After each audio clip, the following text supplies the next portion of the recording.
যারা ওয়ার্ল্ড কাপকে ৬-৭ ম্যাচের একটা টুর্নামেন্ট বলে উড়াই দিছিল, তাদের উচিত আজকে নেদারল্যান্ডস এবং মরক্কোর ম্যাচটা আরও একবার দেখে আসা, যেখানে সাইবেরির এই ছবিটা জাস্ট আপনাকে মনে করাই দেবে না এটা জাস্ট একটা টুর্নামেন্ট না, এটা একটা ইতিহাসের লড়াই, এটা একটা সম্মানের লড়াই, এটা একটা battle field. What a match! Netherlands এবং মরক্কো কোনো দলকে ছাড় দেয়নি, জান পরাণ দিয়ে দিছে জাস্ট একটা ম্যাচ জেতার জন্য।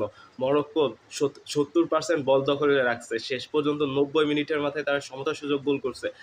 93 মিনিটের সময় হয়তো তারা জয়সূচক গোলটা পেয়েও যেত, কিন্তু ওইখানে অতি মানবীয় সেভের কারণে নেদারল্যান্ড সেখানে কিন্তু সমতাটা ধরে রাখতে পারছে। কিন্তু নেদারল্যান্ডসের একটা বিষয় আমার মাথায় আসতেছে না, ওরা প্রতিবার বাদ যায় টাইব্রেকার থেকে, কিন্তু তারা চায় প্রতিবারই ম্যাচগুলো টাইব্রেকারে চলে যাক। যেখানে মরক্কো এতটা ডমিনেট করছে, সেখানে তারা শুধুমাত্র ডিফেন্সিভ ফুটবলটা খেলছে। তাদের ইন্টেন্সিটি এমন ছিল যে তারা টাইব্রেকারে গেলে খুশি, কিন্তু কোম্যান হয়তো ভুলে গেছিল যে টাইব্রেকারে জাস্ট গোলকিপার সেভ দিলে হয় না, সেখানে গোল করতে হয়, প্লেয়ারদেরকে গোল করতে হয়। কিন্তু নেদারল্যান্ডসের প্লেয়ারগুলা মনে হচ্ছিল পা বাঁকা, তারা শর্ট করে এক একটা, হয় বারের উপর দিয়ে নয় বারের বাইরে দিয়ে।